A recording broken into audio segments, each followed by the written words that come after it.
Hey guys, welcome to another topic discussion. Today in this video I'm going to talk to you guys about rheumatoid arthritis. Although the rheumatoid arthritic patients are not that common, as there's only 1% of the population, I believe it's still important to understand pathophysiology of rheumatoid arthritis and how to take care of them. They're slightly different than a traditional osteoarthritic patient because they have a systemic effect that is in place.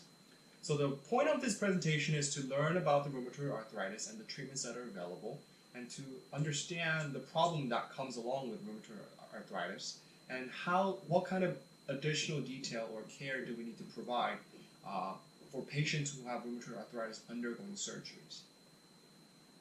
So McGinnis and Sheet in 2011 published a paper about rheumatoid arthritis, talking about the overview of rheumatoid arthritis in the New England Journal of Medicine. And it's a pretty dense paper, but I'm going to give you kind of a bridge version of what I understood it as. So to start off, there are a lot of things that can cause rheumatoid arthritis, multifactorial by nature. It could be environmental factors like smoking could also increase the chances of rheumatoid arthritis. Other bronchial stresses can cause rheumatoid arthritis. Even infectious diseases like cytomegalovirus or Epstein-Barr virus can also cause it. And you also have gene-to-gene interaction that can cause rheumatoid arthritis, and there's a gene, HLA-DRB1, that is more prevalent in rheumatoid arthritic patients. So all these things can basically cause what they call a self-protein citrullation, so a protein that has a citrulated moiety and a molecule in it. And for rheumatoid arthritic patients, they have a low tolerance for this, and the problem with that, because of the low tolerance, the body will create autoantibodies like anti-citrulated protein antibodies, ACPA for short, or rheumatoid factors. Now, rheumatoid factors is one of the lab values required to make a diagnosis of rheumatoid arthritis. Now, it is not a definitive specificity. It doesn't mean that you are always going to have rheumatoid arthritis if you have rheumatoid factor, but it is used as an indicator. 75% to 80% of rheumatoid arthritic patients will have rheumatoid factor positive. So because of these autoantibodies, the body undergoes inflammatory processes that are caused by BNT cells. Now, generally, the T regulatory cells govern the inflammatory processes that can happen. It regulates inflammatory cascades. But because of this autoantibodies, the T helper 17 is activated and it causes releases of cytokine and chemokines that triggers release of TNF-alpha from macrophages. And there's a whole bunch of other stuff, tons and tons of other cytokines and interleukins that are released to basically cause inflammation. Now, the macrophages basically penetrate the synovium, basically that join the joints. Now, the synovium that are generally lined by what they call the fibroblast-like synovial site maintain the membrane. But once the macrophage invades the synovium and it releases an increased level of TNF-alpha, the FLS, the fibroblast-like synovial site, loses its contact and loses its contact inhibition. And because it loses its contact inhibition, it releases an increased level of matrix medullary-proteins, NMP. And as you guys probably heard from wound healing, NMP basically degrades matrices, which in this case is going to be collagen 2. So the increased MMP degrades collagen 2, basically degrades the cartilage. And at the same time, it also activates the other cytokine which is released is basically the rank ligand or receptor activated nucleocapsid B factor ligand is released, and also differentiates osteoclasts that further degrades bone. So basically rheumatoid arthritic patients are dealing with a cartilage degradation and bone loss. And combine that, you are going to get basically messed up joint that you're often going to see in a rheumatoid arthritic patient. Additionally, they don't know the exact mechanism of it, but there happens to be a mutation in p53 gene which governs apoptosis. So cells no longer go apoptosis, so they end up becoming hyperplastic, or hypoplasia happens in these rheumatoid arthritic patients. So you have cartilage loss, you have bone loss, and you have a hyperplasia happening in rheumatoid arthritic patients. And if the rheumatoid arthritic patient disease gets severe enough, then it can also continue to affect other bodily systems like cardiovascular, pulmonary, and psychology. So how do we treat rheumatoid arthritis patient? I mean, podiatry don't necessarily treat it, but we work with rheumatologists and internal medicine to discuss the care because it's going to come relevant in a peri-operative case. So the main line of drugs recently that are available right now are TNF-alpha inhibitors. Now, as you can see in the chart, it's just not TNF-alpha inhibitors, but there are other inhibitors that the drug can target. They're interleukins, CD20, CD80, CD86. But the idea is to basically stop the inflammatory cascade. So these drugs are what they call biologics. Now, biologics are drugs that target biological and cellular processes in our body that could affect gene, that could affect hormone levels. So the idea is that if you inhibit these guys, then you're going to inhibit the inflammatory process, and you're going to inhibit all the bad things that happen with the rheumatoid arthritis patient. There's the other type of drugs, non-biologics. As listed in here, there's a few examples of here: methotrexate, sulfasalazine, hydrochloroquine, leflunomide, and doxycycline. These drugs are basically treating the symptom, the inflammatory processes. Sulfasalazine, for example, the metabolites breakdown acts as an anti-inflammatory. Hydroxychloroquine acts as like an interference of the antigen processing, and low level of doxycycline has been shown to help with inflammation. So these are non-biologics compared to the biologics that we just talked about, where it was affecting the cell, inhibiting the TNF-alpha, which is the part of the cellular process. Now, both the biologics and non-biologics fall under the drug category of DMARDs, or disease-modifying anti-rheumatic drugs. So that's good. So we could treat rheumatoid arthritis patient, but what happens if these patients undergo surgery? And like I said, if the disease progresses enough, they inevitably need surgery to correct the deformities that come along with it.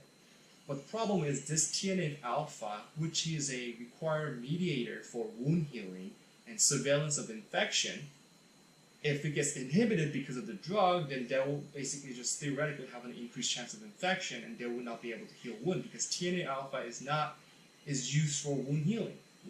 You need that inflammatory phase to heal wounds. So the problem is, rheumatoid arthritis patient undergoing surgery will have a soft tissue trauma, because of surgery, and ultimately they might end up with a higher chance of post-operative infection. So that is the problem. So how do we, fix that? Just to elaborate on the problem with rheumatoid arthritis patient undergoing surgery, just one article, there's a whole bunch of articles out there talks about it, but Gills et al. In 2006 from Johns Hopkins Rheumatology Clinic just did a kind of questionnaire survey of.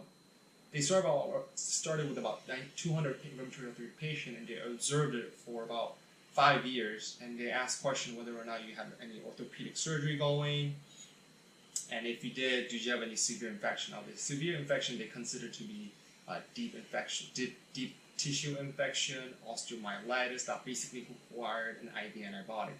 And basically come to conclusion that 11% of the 91 rheumatoid arthritis patients that undergone orthopedic surgery developed serious infection because of their usage of TNF-alpha inhibitors, the biologic drugs. So that's a problem.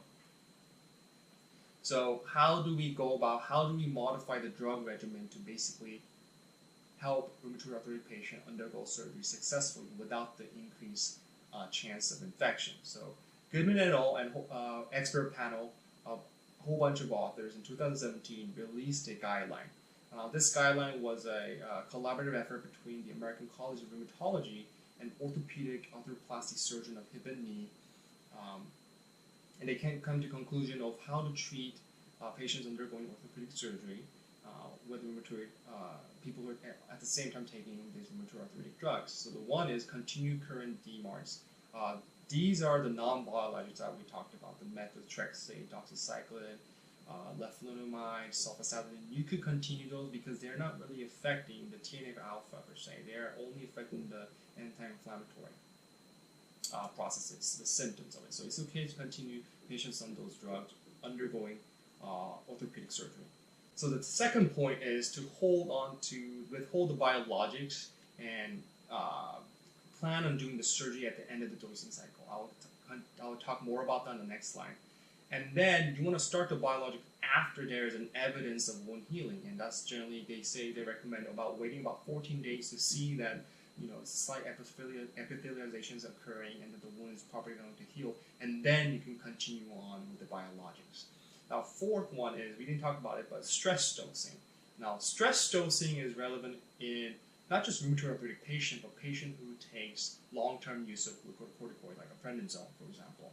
And there are other illnesses that require long-term use of steroids. But here they said that you do not need to stress dose. Stress dose became relevant earlier in the medicine, about 1950 or 1960, when there's been historical documentation, scientific paper publishing patient dying perioperatively or post-operatively because of hypotension from the long-term use of glucocorticoid. Just to briefly talk about the reason why is long-term use of glucocorticoid results in adrenal atrophy. Basically, the body stops producing it because it receives exogenous glucocorticoid in form of oral tablets. So the adrenal glands no longer produce it. So when people undergo a surgery, which is a stressful environment that requires an extra release of surviving hormones like glucocorticoid, it can no longer produce the adequate amount to maintain a viable pressure. So the glucocorticoid and mineralocorticoid, which basically acts to vasoconstrict the vessel, decrease the level of prostacyclin, which acts as a vasodilator, which you don't want. Those are not sufficiently produced, and ultimately people with adrenal atrophy die because of hypotension. But in this guideline in 2017, they're stating that you don't need to do that anymore. You simply don't need to do that because there's no longer history or evidence showing that the stress dosing really matters. One thing that I can glean from the article is that I think it's because in the older days of dosing glucocorticoid was different than the current dosing. Like in the older days, I believe they used to give 25 milligrams prednisone twice daily, for example, which is a huge amount. Versus nowadays, they give very little, maybe 5 to 10 milligrams once a day. So because of the changing of the dosing, I think the stress dose, there's no need for stress dosing anymore. Highly recommend looking at the guideline. So now continuing on to the second point of the previous slide, where when to withhold the biologics and when to continue the biologics. Here's a chart for it that basically shows you. So each biologic works differently. They have different dosing cycles. So as an example, you could look at Humira, which is one of the more common rheumatoid arthritic drugs that I use. It's every 2 weeks. So that means after the patient took the dose, from that day on, after 2 weeks, that's when the drug will wear off. That's when it will require a second dose to continue on, but you don't take that dose, and you wait an additional week to basically make sure the drug is wear off, and then you do the surgery. And then you wait 2 more weeks to make sure that wound is healing, and then you can restart the Humira drug, basically. So you always want to wait out the full dosing cycle plus a week before you go under surgery. Alright guys, that wraps up the presentation. I hope you guys enjoyed this presentation. Please feel free to leave me a comment, how I can improve. If there's any topics that you guys want me to go over, I'll be happy to do that. And please remember to subscribe and tune in for the next video. And as always, thank you for watching.